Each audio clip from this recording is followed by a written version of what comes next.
Le silence est parfois plus assourdissant qu'un cri. Pour Laetitia Hallyday, ce silence porte un nom, une voix familière, une voix de légende, celle d'Eddie Mitchell. Imaginez un instant, vous venez de perdre l'homme de votre vie, et celui qu'il considérait comme son frère, son pilier, se détourne de vous avec une violence inouïe.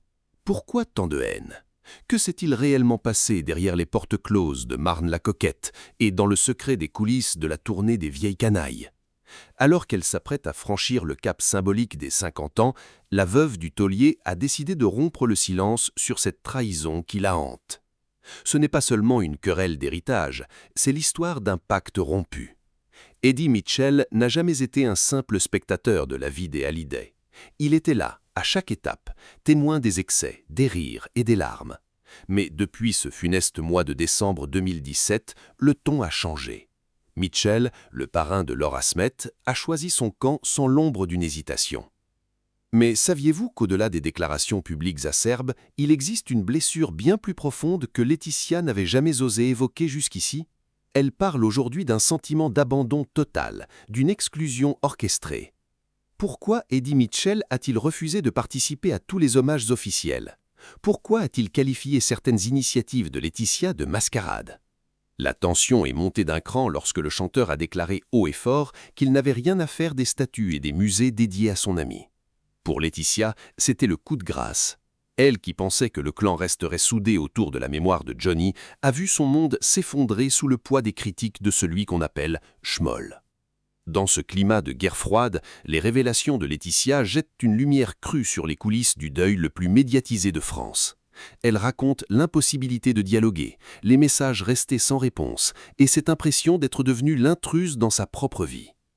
Est-ce la jalousie d'un ami de 50 ans qui ne reconnaît plus l'univers de son compère ? Ou y a-t-il un secret plus sombre, une promesse faite à Johnny sur son lit de mort qu'Eddie s'efforce de respecter, même si cela doit briser Laetitia ? Chaque mot prononcé par Mitchell est une flèche décochée vers le cœur de la veuve. Le mépris affiché pour le cimetière de Saint-Barthélemy, qu'il qualifie de province trop lointaine, n'est que la partie émergée de l'iceberg. En réalité, Laetitia révèle que les tensions remontent à bien avant la mort de l'idole des jeunes. Elle décrit une atmosphère de compétition tacite, une lutte pour l'attention d'un Johnny affaibli. En franchissant la cinquantaine, elle ne cherche plus l'approbation, mais la vérité. Elle veut que le public comprenne ce que cela signifie d'être la cible d'un monument de la chanson française. Eddie Mitchell n'a pas seulement tourné le dos, il a activement contribué à la construction d'un récit où Laetitia est la méchante de l'histoire. Mais la veuve a décidé de ne plus se laisser faire. Elle expose les détails de leurs dernières interactions, les non-dits qui empoisonnent l'air. Comment un homme qui partageait la scène avec Johnny a-t-il pu devenir l'ennemi le plus acharné de sa dernière épouse ? C'est un duel de titans, un affrontement entre la mémoire vivante et la volonté de tourner la page. Laetitia Hallyday, à 50 ans, est une femme qui n'a plus peur de nommer ses démons. Et pour elle, le comportement d'Eddie Mitchell est la plus grande des trahisons, un affront qui dépasse les questions d'argent pour toucher à l'intime, au sacré. Est-ce le prix à payer pour avoir été celle qui a tenu la main de Johnny jusqu'au bout ?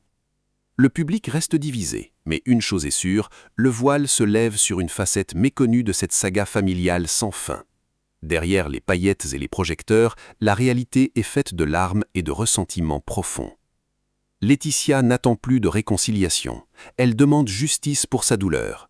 Ce récit est celui d'une rupture définitive, d'un adieu qui ne veut pas dire son nom. À travers ces révélations, elle nous plonge dans les arcanes d'un clan qui se déchire, où chaque souvenir est une arme et chaque silence une sentence.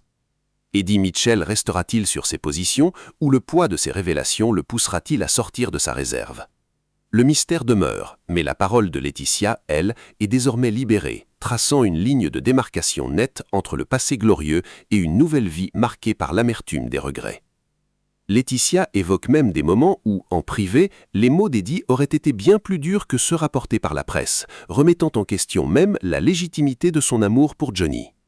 À l'approche de cet anniversaire charnière, c'est une femme blessée mais debout qui livre sa part de vérité, contre un système qu'il a érigé en coupable idéal. Pourquoi tant d'acharnement de la part d'un ancien allié ? La réponse se cache peut-être dans les dernières volontés d'un homme qui, en voulant protéger les siens, a fini par diviser ceux qu'il aimait le plus. La guerre des clans n'est pas terminée. Elle vient de prendre une tournure encore plus personnelle et dévastatrice. Alors que les années passent, la blessure de cette trahison ne semble pas vouloir cicatriser, faisant d'Eddie Mitchell l'ombre constante qui plane sur la nouvelle vie de Laetitia.